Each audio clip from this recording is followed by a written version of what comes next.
Welcome to Unsigned 518. I am here with members of Blotto and of the Blotto family, I guess you could say. And what we're going to do is, it's an audio podcast, so I can't point and be like, hey, you. But we'll just, I guess, choose who goes first and go around the virtual room and introduce yourself to the listeners. We're going alphabetical order. Lee Harvey, you go first. F. Lee Harvey Blotto. I'm the drummer and the vice president in charge of slogans and phrases. Very nice. Paul Jossman, otherwise known as Bowtie Blotto. My current position is I'm sitting down. Broadway Blotto. I'm the president of Blotto Industries, I guess, multi-acquisitional conglomerate. In secret underground buildings in Albany.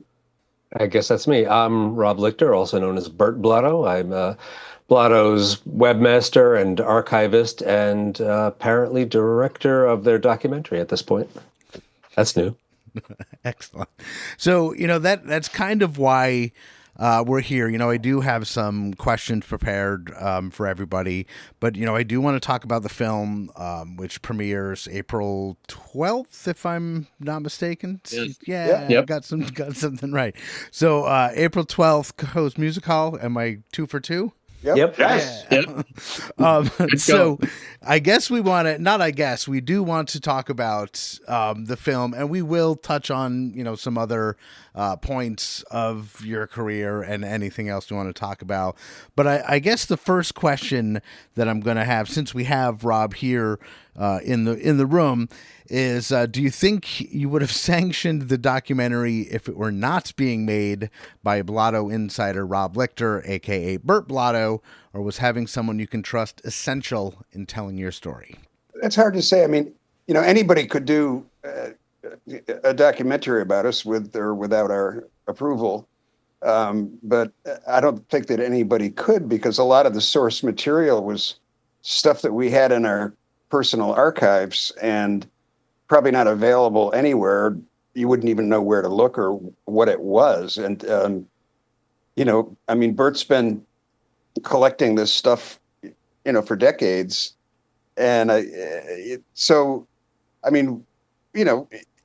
Bert's the best person in the universe to do this. Would we have been cool with somebody else doing it? Well, yeah, maybe, I don't know. Anybody else would, but an insider would do it.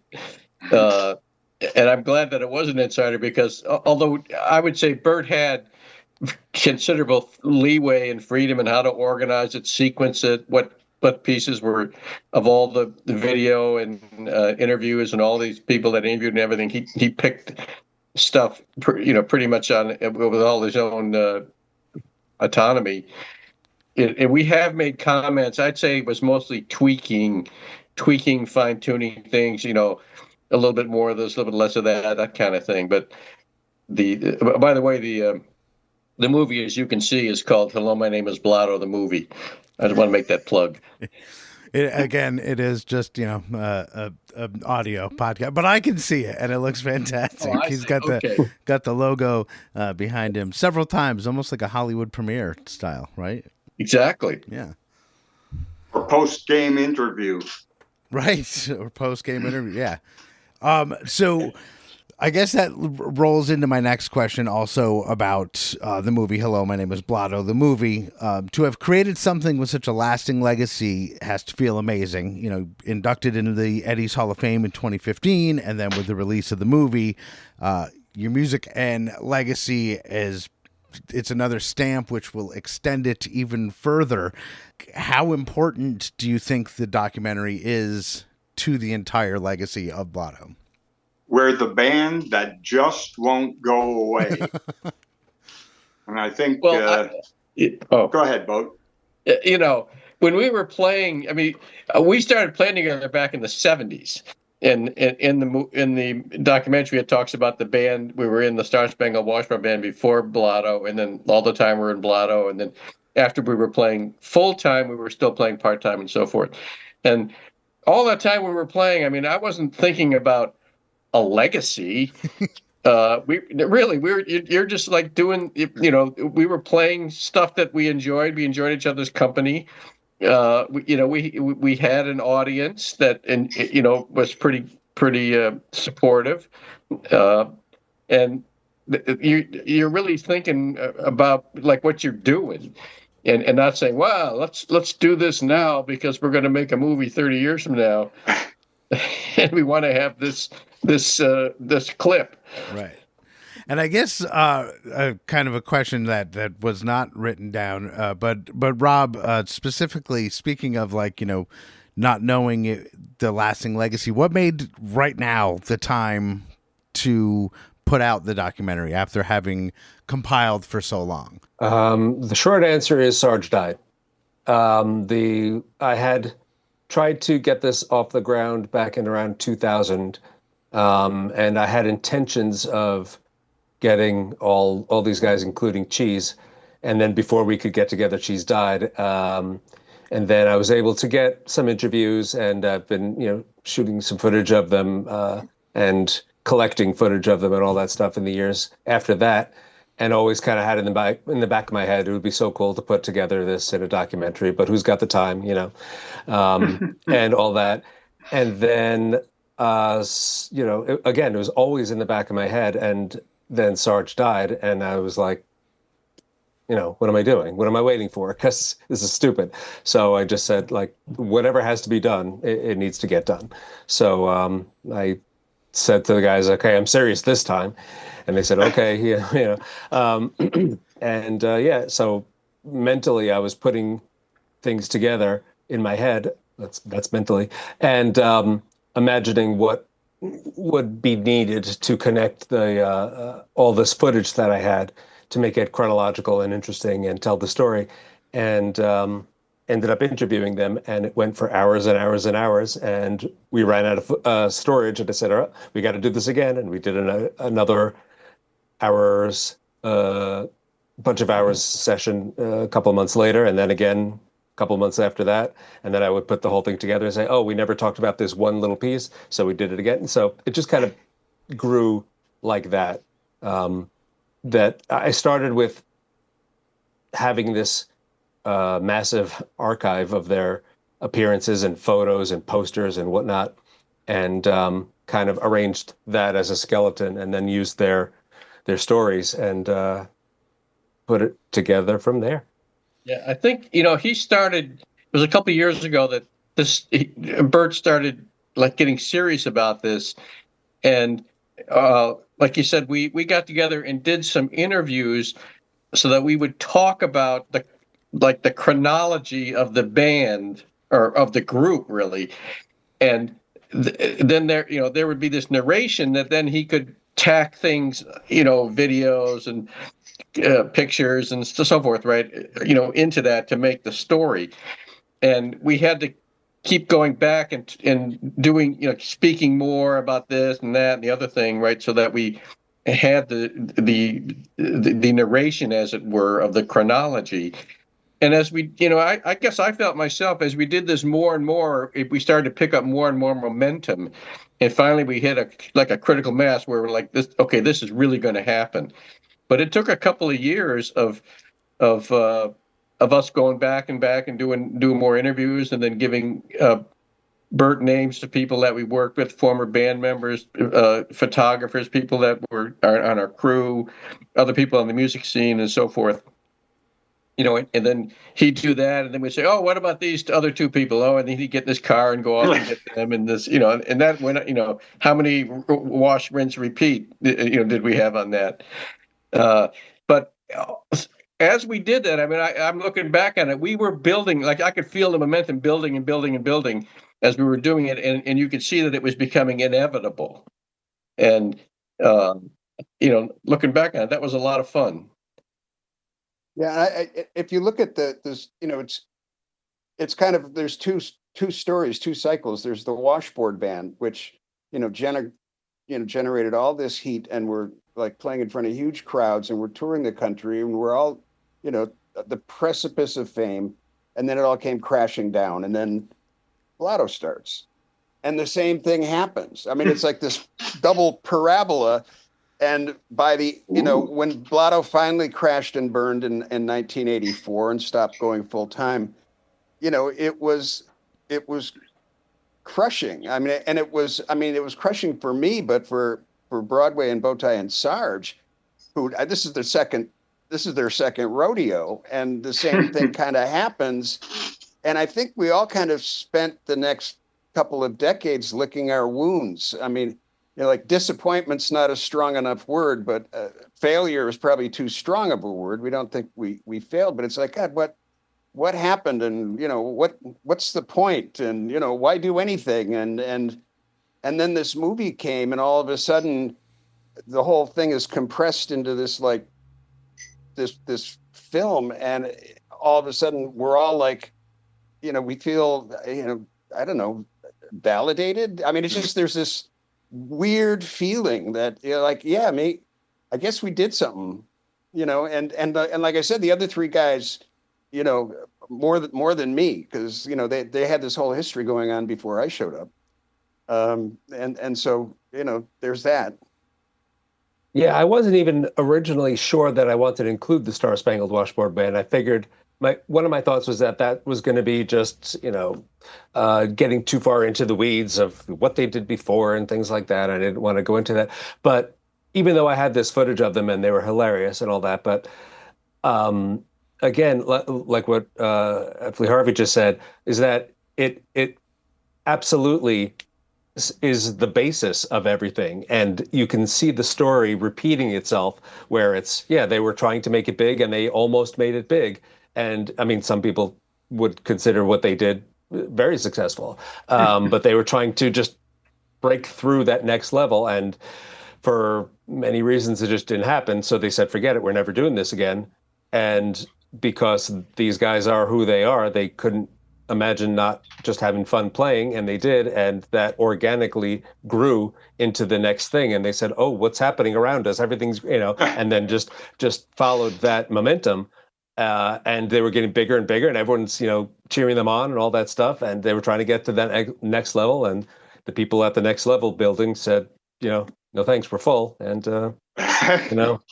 that was it. And I think at that point they were not ready to try it a third time. So, It comes out in the film. This is irrelevant to what Lee Harvey was just saying. In the Washboard Band, I mean, we flew pretty high, close to the sun, and things didn't quite work out. And that band had some of the same issues as Blotto, in that it didn't fit into a neat slot in the entertainment business. And I think in some ways we would do better today because there's all kinds of niches that groups can inhabit. But after the Washboard Band, and we had toured for like 7 years and done all this stuff. And when that ended, I thought to myself, I'll never do that again. And really, I just thought I'd never do that again. And to make a long story short, Blotto, we were just playing for fun. All of a sudden, this record starts getting played in WNEW and WLAR and, in Jersey and all this. And it's like, oh, darn it. Now I'm going to have to go out and do something about this. And that took us out for like another 4 years. In 2019, we were doing different stuff, particularly the videos that were popular back in the 80s. In 2019, we went through our vault of recordings and got out a bunch of live recordings and a bunch of demos that sounded pretty good, and remixed them and remastered them and put them together on a CD. And I think we were all kind of surprised on how good it sounded. And I remember we were at Arabellum Studio with Art, and we're like mixing this stuff. And I looked at Bowtie and I go, this stuff sounds really good. We might want to just go back out there. And he just looks and he goes, Lee Harvey, if we did that, it would be the biggest disaster of my life. There's no way we're doing that. And I'm like, yeah, you're right. Of course, there's no way we're doing that. No. So I guess I wanted to go back a little bit to talk about the early days, if that's okay. So while I don't specifically remember seeing the video for I Want to Be a Lifeguard on day one of MTV, because I was 8, but I do very specifically sitting in front of the TV on the day that MTV switched on and watching until I couldn't keep my eyes open anymore. So I definitely saw the video on day one because it was the 36th video played on MTV of all time. But I guess like just, this question kind of comes from, well, I guess all of them come from my own curiosity, but like making videos like before MTV, I guess, what was the outlet for releasing videos? Or were you just kind of making it for fun? Or, did you have a sneaky insider information that videos were going to be the thing? Pick me. Yes. It was a happy accident. Two guys, Tom Glisserman and Dave Lefebvre, were students that had to do a video project. And they approached us in March or April of 81, and said, we'd like to make a video of you. I want to be a lifeguard. And we asked, well, what will it cost us? And they said, nothing. We said, okay, we'll do it. And we went from place to place, and in one of our live appearances, and they only did it with one camera. So to get the effect of a video from all angles, we had to do lifeguard and then do lifeguard again and then do lifeguard again. Yeah. Close up on Bowtie, close up on Sarge, and lip syncing with a live audience at JB Scott's. Yeah. Over and over and over again. Bands were making videos, and I can't remember exactly where you would see them, but bands were making videos, but we didn't know that there would be a national forum called MTV for these videos to play. But it's like, well, just do it and then see what happens. I remember when we finished that video and we played it, we premiered it at JB Scott's, like. The audience was wrapped with attention, right? Because it was so the idea of a music video was still, relatively new. And back then, like a VHS tape cost like $40 or something. It was incredible. And getting back to what we were talking about before, and not fitting into any niche.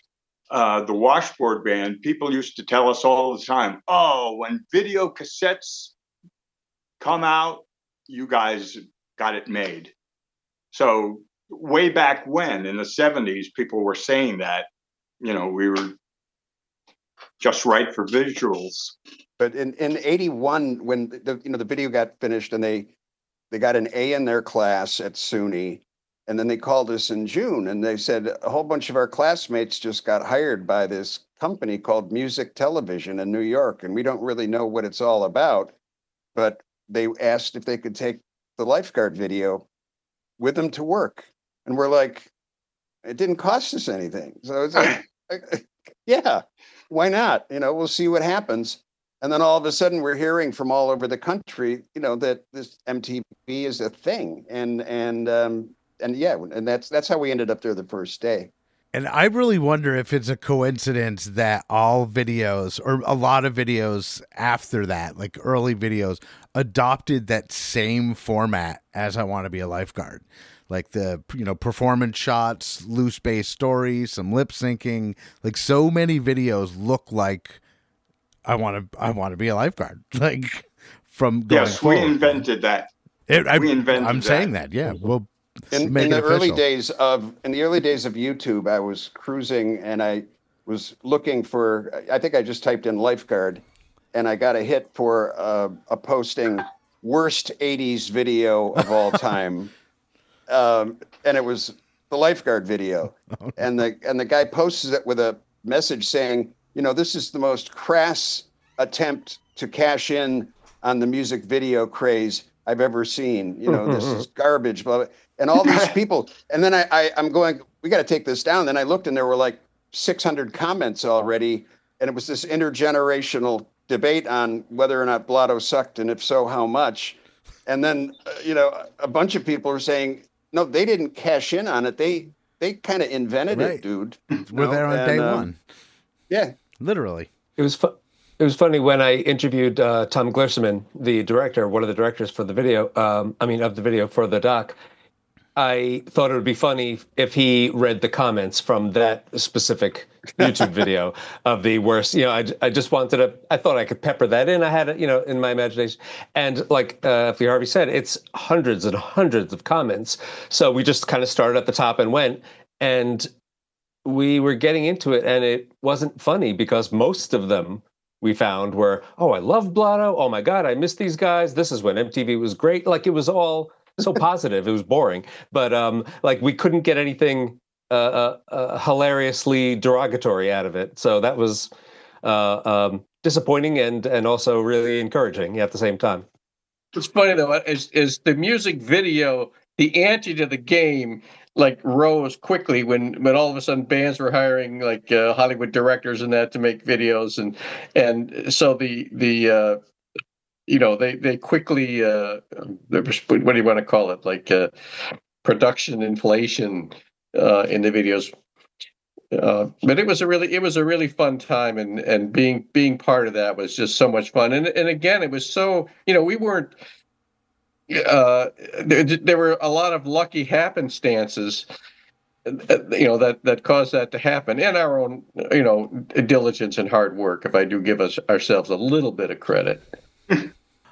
So I guess another question that, we had talked a little bit about before we got rolling, but I wanted to kind of get your opinions on, is the advantages and disadvantages of achieving what Blotto achieved like back in the 80s compared to bands that are trying to make it now. So I guess we'll start with maybe what are some of the advantages you see in smaller bands now?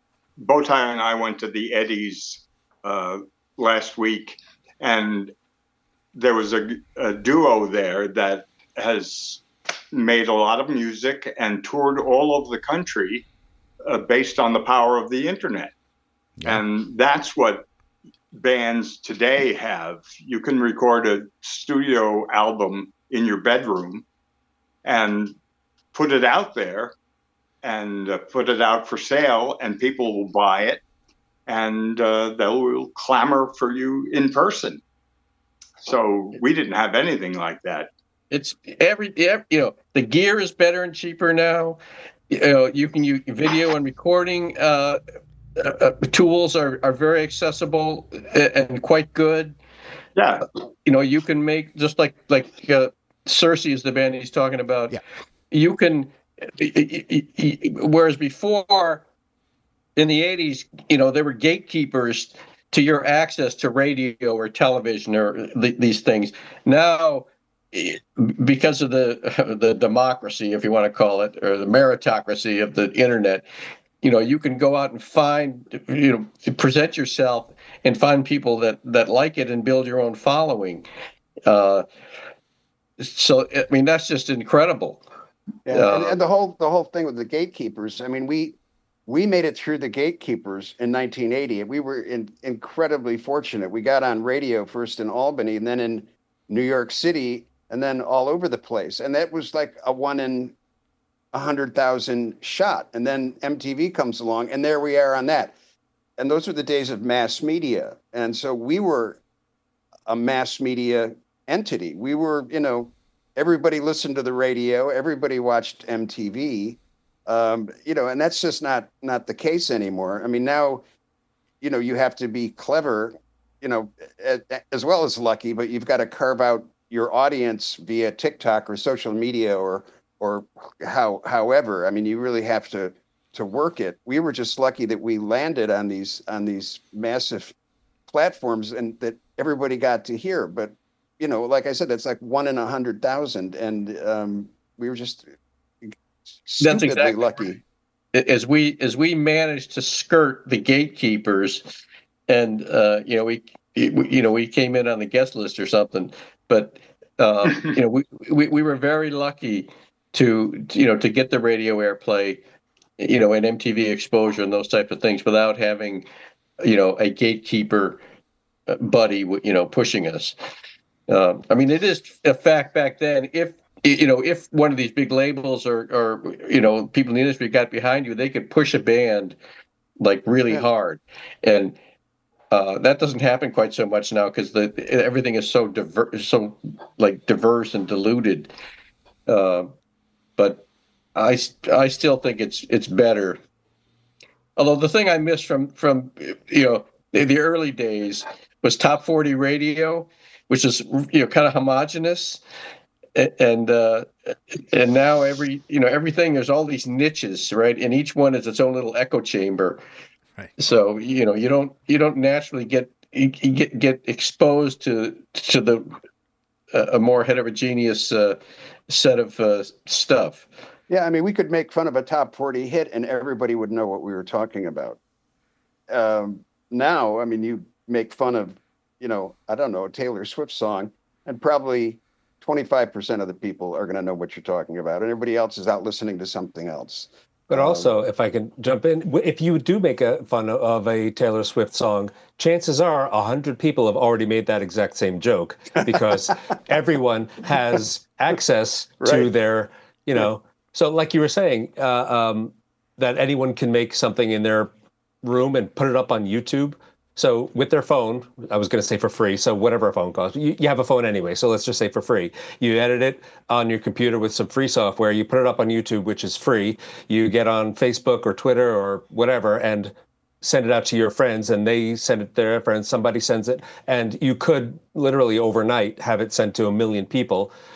And then one of those people is going to be have a platform like a DJ or whatever the modern equivalent of a DJ is, and that's how you get your audience. And out of the 1 billion people you've just shotgunned your content to, if enough of them like it, it'll grow within that community. Like, I mean, you could be a band that only write songs about 3/4-inch screws, and you're going to find enough people in the world who love 3/4-inch screws and are going to be buying your album.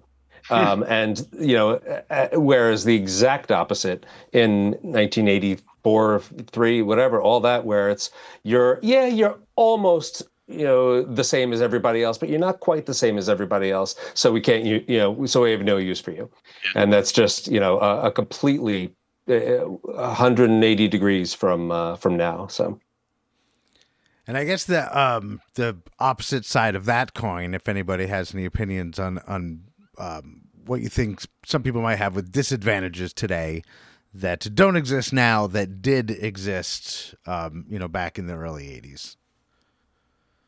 Or even the 80s, even you go to the 50s or whatever, but when there were gatekeepers, let's say the phenomena of Elvis Presley or the Beatles on the Ed Sullivan Show, where you had, I don't know, 80 million people all watching at once, right? There was mass viewership, even in the 80s, because there was control and focus, right, on let's say on television, and now that's just unheard of. It just never happens that there's any mass phenomena like that. Yeah, I mean, the only thing is like Super Bowl halftime, which everyone like tunes in order to hate it. That's kind of the only thing that's comparable, and it doesn't work anymore because everything's so fragmented. People's tastes are so fragmented. But it's what's better or not, or I don't think I would say one's better than the other, but I do miss. I think we're missing something with those mass events that people turned into, and the heterogeneous nature of top 40 radio, where you could hear a song by Bob Dylan and then some novelty song and then Leslie Gore and Jimi Hendrix and the Association or something. These bands that were all kind of different.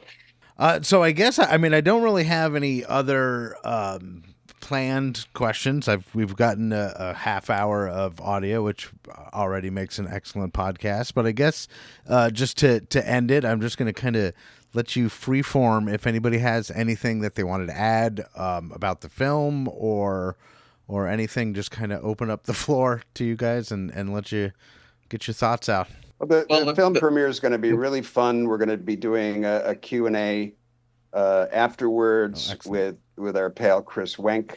Nice. We're just, everything's just kind of pointing to that. And it's 2 weeks away, and I think we're all just so high with anticipation that it's just going to be fun to be, in a room with 400 friends. It's just going to be great.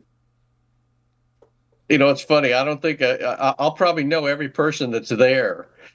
And the last time I saw a movie when I knew everybody in the audience was, I think, when I saw Eraserhead at the 3rd Street Cinema in Rensselaer in 1979. But it's kind of fun. Yes, it's flattering too to have a movie made about, it's not about me personally, but the group.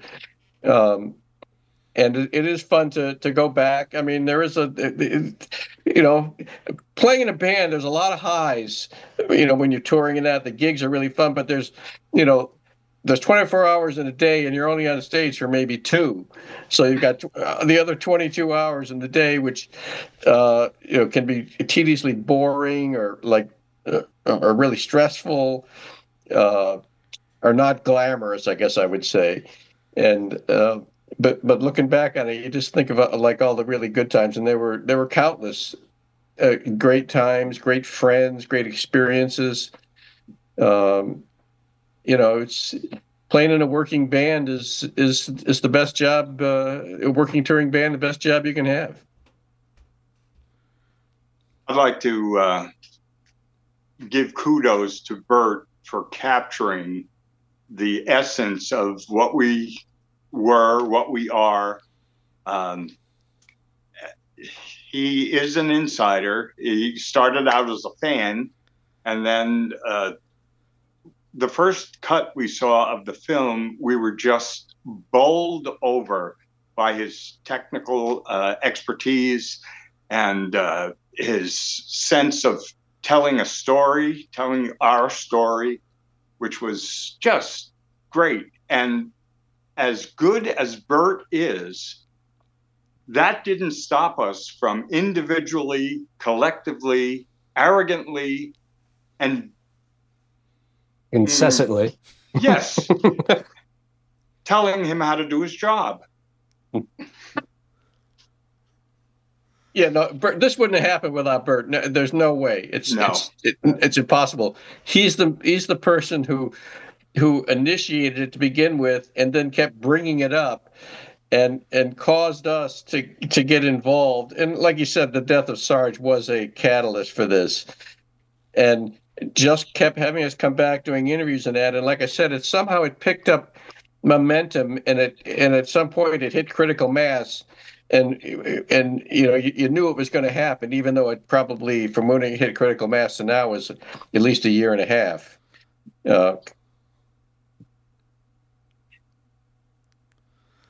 All right. Yeah.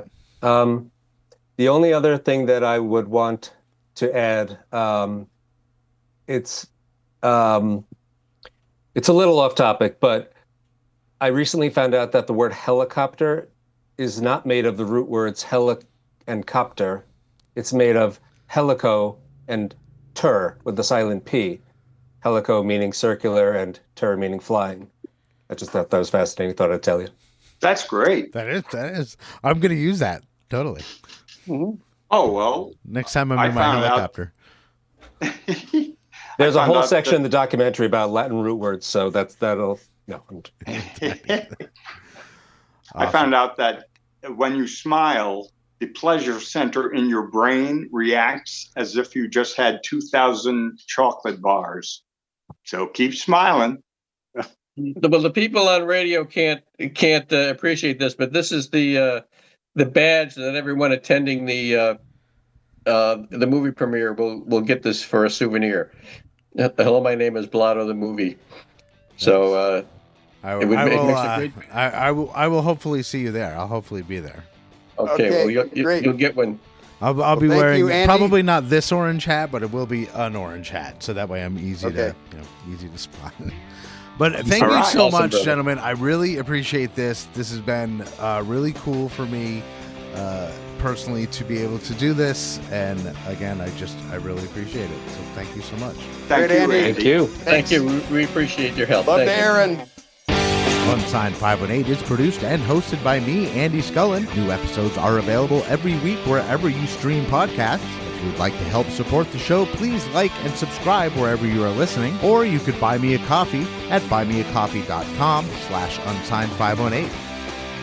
If you would like to advertise on the show, send me an email at unsigned518@gmail.com. And to be a guest on the show, reach out to me through Instagram at unsigned518. Take care of one another, and I'll see you next week.